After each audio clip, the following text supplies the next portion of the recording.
नमस्कार, आप देख रहे हैं रिलेशन ऑफ इंडिया न्यूज, राष्ट्रीय चिंतन का सजग प्रहरी। आपकी आवाज जो सच दिखाने से कभी पीछे नहीं हटती। यहाँ हर खबर पूरी जिम्मेदारी से रखी जाती है, जो जरूरी है वही दिखाया जाता है। आज का बुलेटिन एक ऐसी खबर लेकर आया है जो देश की सुरक्षा और हर नागरिक की चिंता और सामाजिक एवं राष्ट्रीय हित से जुड़ी है।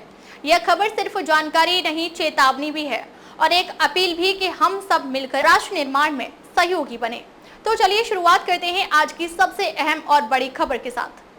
जुलाई के पहले दिन पेट्रोल पंपों पर रही कंफ्यूजन ही कंफ्यूजन। 1 जुलाई 2025 से राजधानी दिल्ली में 15 वर्ष से अधिक पुराने पेट्रोल वाहनों और 10 वर्ष से अधिक पुराने डीजल वाहनों को पेट्रोल पंपों पर ईंधन नहीं मिल रहा है। यह निर्णय commission for air quality management की वायु प्रदूषण नियंत्रण रणनीति के तहत लागू किया गया है।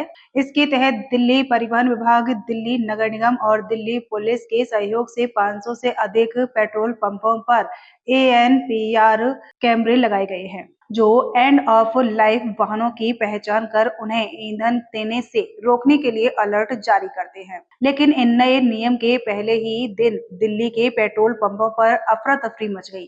पुणे गेट स्थित भसीन सर्विस स्टेशन पर दोपहर करीब 12 बजे एक हुंडई i10 कार पहुंची। तभी स्टेशन के स्पीकर पर घोषणा हुई कि इस कार का रजिस्ट्रेशन सर्टिफिकेट समाप्त हो चुका है। इससे हड़कंप मच गया। कार मालिक ने तुरंत अपना वैध आरसी दिखाया, जिसकी वैधता 29 मार्च 2028 तक थी। पुलिस मौके पर पहुंची और दस्तावेजों की जांच के बाद कार को ईंधन भरवाने की अनुमति दी।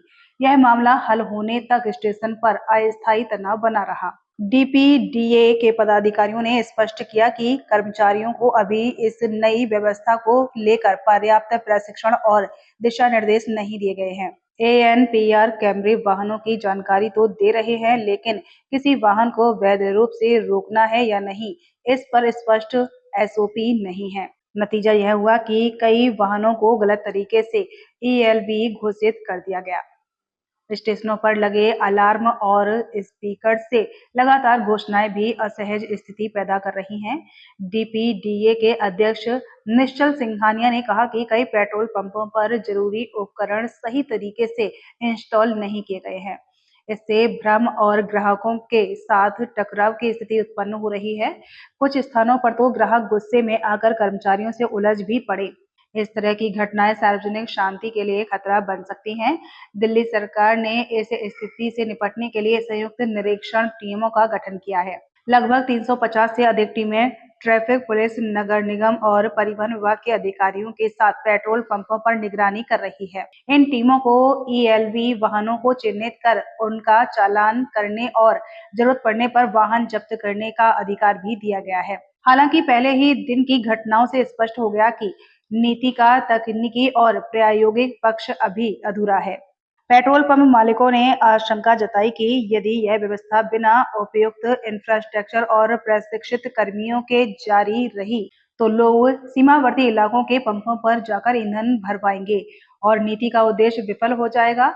NRC के टियर 2 शहरों में भी यह नियम जल्द लागू किया जाएगा। गुरुग्राम, फरीदाबाद, गाजियाबाद, नोएडा और सोनीपत में इसे 2025 के अंत तक और अन्य हिस्सों में अप्रैल 2026 से प्रभावी किया जाएगा। दिल्ली में अनुमानित 62 लाख पुराने वाहनों में से 41 लाख दोपहिया और 18 लाख चार पहिया है।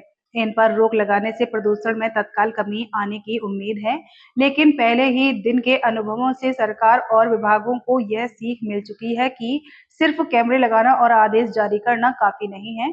जमीनी स्तर पर सफल क्रियान्वयन के लिए प्रशिक्षण, तालमेल और तकनीकी क्षमता का होना जरूरी है।